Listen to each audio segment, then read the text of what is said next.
Amis sinophiles, bonjour. Alors dans cette vidéo, on va apprendre à dire au revoir en chinois.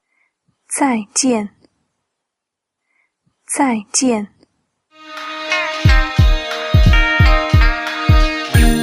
Alors pour la prononciation, on a Z-A-I, quatrième ton sur le A, J-I-A-N, quatrième ton sur le A. Ouh, c'est le plus compliqué des 3 cours qu'on a fait pour l'instant. Alors le quatrième ton, heureusement, on va pas avoir trop de soucis, étant donné qu'on en a déjà parlé hier dans le cours numéro 2. Mais ensuite, on va rencontrer quelques difficultés avec le Z et le J. Pour le AI et IAN, là ça va aller, ça va pas être trop dur. Mais ce Z, on va le prononcer un petit peu comme un DZ, DZ, Zai, Zai. Ensuite, pour la suite, eh bien, on a AI. Alors AI, c'est comme le EI du cours numéro 2, on va prononcer AI. Le EI, on prononçait EI comme en français, le AI, on va prononcer AI comme en français. Là, pas de souci par contre. Donc, ce qui nous fait Zai, Zai. Et, quatrième ton, bien évidemment, n'oubliez pas, sec, court, bref, qui descend. Zai, Zai, Zai. Et ensuite, J-I-A-N. Alors, le I-A-N, c'est un petit peu comme je le prononce là, I-A-N, yen, yen, comme dans chienne, la tienne, la mienne, yen. Et le J, par contre, le J, je vous disais, il va poser problème aussi. Il va se prononcer comme un J, J, comme T-J, J, J, J. C'est un T vraiment pas du tout expiré, très collant. Ça n'existe pas en français, ça. C'est pour ça que c'est un petit peu plus difficile, celui-là, je vous le disais donc tout à l'heure. Tien, tien, tien, zai, tien. Et bien évidemment, on insiste ensuite sur les quatrièmes tons. Zai, tien, zai, tien, zai, tien. Analyse. Alors comme d'habitude, on va analyser la structure, le vocabulaire et l'idée exprimée. Alors la structure, on a 2 caractères.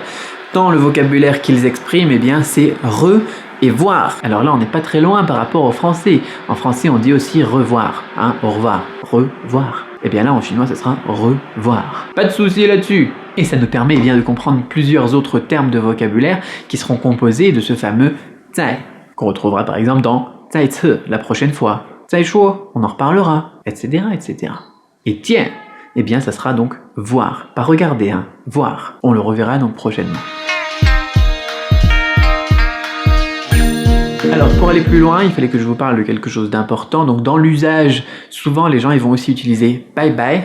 Alors ils ont des caractères qui se prononcent bye, le B il se prononce comme un B en français, et le I, eh ben, on l'a vu aujourd'hui justement, AI.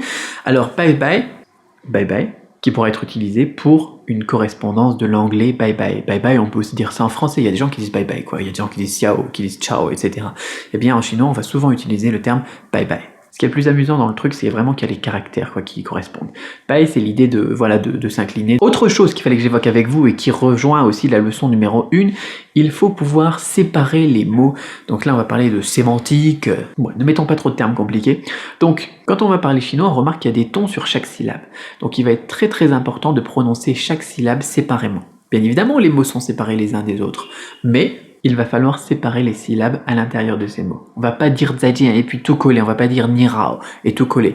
On va bien faire ni rao et séparer les 2 éléments. On va bien faire zaijian et séparer les 2 éléments. Du coup, si vous voulez vous entraîner à parler chinois pour avoir un bon accent, une bonne prononciation, entraînez-vous dans un premier temps à séparer bien les mots, quitte à ce que ça fasse un peu gaga, comme les japonais qui apprennent le chinois, c'est pareil. Ils vont zaijian, ni hao, ma, mais c'est une excellente façon d'apprendre. Séparer chaque élément. Et ensuite, vous pourrez aller plus vite et tout coller. Ni hao, ma. Sur ce, moi je vous dis, zaijian. Alors maintenant, ce qu'il faut, c'est que vous reteniez cette expression en chinois. Pour cela, je vous invite à télécharger le deck Anki juste en dessous de la vidéo, avec les MP3 aussi, pour pouvoir travailler l'écoute et la prononciation.